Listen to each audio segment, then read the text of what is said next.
Assalamualaikum warahmatullahi wabarakatuh. Shalom, salam sejahtera bagi kita semua. Om Swastiastu, Namo Buddhaya, salam kebajikan. Perkenalkan, saya Rizka Tiastedinov, mahasiswi Prodi Manajemen, Fakultas Bisnis Universitas PGRI Yogyakarta. Pertama-tama, saya ingin mengucapkan terima kasih kepada Bapak Wahyudi Sarjana Pendidikan, Magister Sains bidang Ilmu Pertahanan, selaku dosen pengampu mata kuliah Kewarganegaraan atas kesempatan yang telah diberikan kepada saya untuk menyampaikan beberapa pendapat saya dalam rangka memenuhi tugas ujian akhir semester mata kuliah Kewarganegaraan. Yang pertama, selama 1 semester ini, saya telah mempelajari pendidikan kewarganegaraan dan saya banyak mendapatkan ilmu-ilmu baru yang tentu saja sangat-sangat bermanfaat dari materi-materi yang telah beliau sampaikan kepada saya dan teman-teman yang lain, mulai dari landasan pendidikan kewarganegaraan, nomenklatur pendidikan kewarganegaraan, asas kewarganegaraan, integrasi nasional, hak asasi manusia, tujuan dan ruang lingkup pendidikan kewarganegaraan,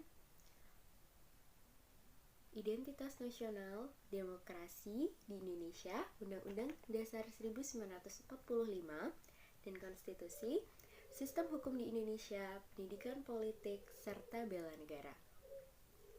Dengan mempelajari materi-materi tersebut, saya sebagai mahasiswi menjadi lebih mengerti bagaimana menjadi pribadi yang lebih paham tentang hak dan kewajiban saya sebagai warga negara Indonesia yang berpikir kritis, bertoleransi tinggi, memiliki rasa kebangsaan dan cinta tanah air, demokratis, beradab, berdaya saing, disiplin, dan berpartisipasi aktif dalam pembangunan nasional guna mewujudkan tujuan nasional yang tertuang dalam pembukaan Undang-Undang 1945. Yang kedua, sistem demokrasi di Indonesia saat ini. Pada saat ini, kualitas demokrasi di Indonesia mengalami penurunan dibandingkan dengan tahun 2019. Hal ini berdasarkan data Indeks Demokrasi Indonesia yang disusun oleh Badan Pusat Statistik. Nah, terdapat banyak riset yang menjabarkan tentang penyebab penurunan demokrasi tersebut. Beberapa di antaranya ialah laporan rutin dari The Economist Intelligence Unit, Indeks Demokrasi Indonesia, dan 2021 Democracy Report yang menunjukkan pengurangan yang signifikan atas kebebasan sipil, pluralisme, dan fungsi pemerintah. Hal ini tentu saja masih jauh dari harapan. Oleh karena itu, diperlukan dukungan publik yang positif terhadap demokrasi agar menjadi peluang yang besar untuk memperbaiki sistem demokrasi di Indonesia. Yang ketiga, mencegah money politik dalam sistem pemilihan umum di Indonesia. Money politik atau politik uang ialah suatu upaya mempengaruhi orang lain dengan menggunakan imbalan, materi, atau dapat juga diartikan jual beli suara pada proses politik dan kekuasaan dan tindakan membagi-bagikan uang baik milik pribadi atau milik partai untuk mempengaruhi suara pemilih atau voters.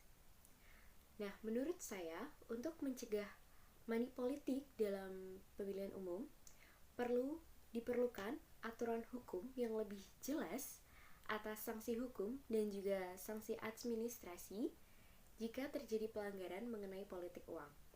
Sesuai dengan teori von Feuerbach, di mana kriminalisasi yang disertai dengan ancaman hukuman yang berat memberikan efek psikologis yang mencegah seseorang untuk melakukan kejahatan serupa. Karena menurut Undang-Undang Nomor 10 Tahun 2016 dan Undang-Undang Nomor 1 Tahun 2015, sanksi yang diberikan hanya pelanggar dilarang mengajukan calon kepala daerah pada periode selanjutnya. Sedangkan sanksi lainnya hanya berupa pembatalan atas calon terpilih yang akan dilantik. Berbeda dengan itu, Undang-Undang Pemilu Nomor 7 Tahun 2017, sanksi hanya sebatas pelarangan terhadap partai politik untuk mengajukan calon presiden maupun calon wakil presiden pada periode berikutnya. Aturan itu tidak menyebutkan mengenai pembatalan pasangan calon, calon terpilih atau pemberhentian presiden atau wakil presiden yang telah dilantik. Sedangkan peraturan KPU nomor 22 tahun 2018 tidak mengatur lebih lanjut tentang mahar yang seharusnya Undang-Undang Pemilu dapat segera direvisi menyesuaikan dengan Undang-Undang Pilkada. Setidaknya, jika undang-undang telah terbentuk, peraturan pemerintah dapat mengatur peraturan ini secara lebih rinci. Yang keempat, komponen cadangan di Indonesia sebagai salah satu bentuk kewajiban bela negara. Komponen cadangan dalam bela negara adalah sumber nasional yang telah disiapkan untuk dikerahkan melalui mobilitas demi memperkuat komponen utama. Komponen ini merupakan pengabdian yang bersifat sukarela. Setiap warga berhak mendaftar sebagai calon anggota komponen cadangan. Para calon komponen cadangan yang telah mendaftar dan memenuhi syarat wajib mengikuti pelatihan dasar militer. Hal ini sesuai dengan sistem demokrasi yang dianut oleh negara Indonesia. Karena komponen cadangan bersifat pengabdian sukarela, yang mana kita sebagai rakyat Indonesia bebas untuk memilih mengikutinya atau tidak. Karena pelaksanaan bela negara sejatinya tidak hanya melalui komponen cadangan saja. Yang kelima dan yang terakhir, calon presiden dengan figur seperti apa yang dibutuhkan Indonesia pada tahun 2024? Tentu saja, calon presiden yang berkarakter atau berintegritas. Namun, tidak hanya berkarakter dan berintegritas, tapi juga Indonesia itu membutuhkan pemimpin yang nasionalis serta paham ekonomi untuk membela kepentingan bangsa, negara, dan rakyat, serta untuk memberantas mafia ekonomi dan oligarki.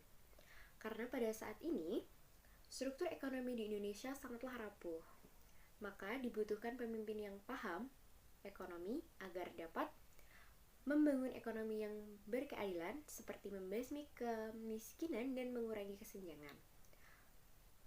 Oleh karena itu, pemimpin yang cerdas dan amanah lah yang sangat diperlukan di Indonesia saat ini. Baiklah, sekian yang dapat saya sampaikan. Terima kasih atas kesempatan yang telah diberikan. Wassalamualaikum warahmatullahi wabarakatuh. Rahayu, Om Shanti Shanti Shanti Om. Semoga Tuhan memberkati kita semua. Terima kasih.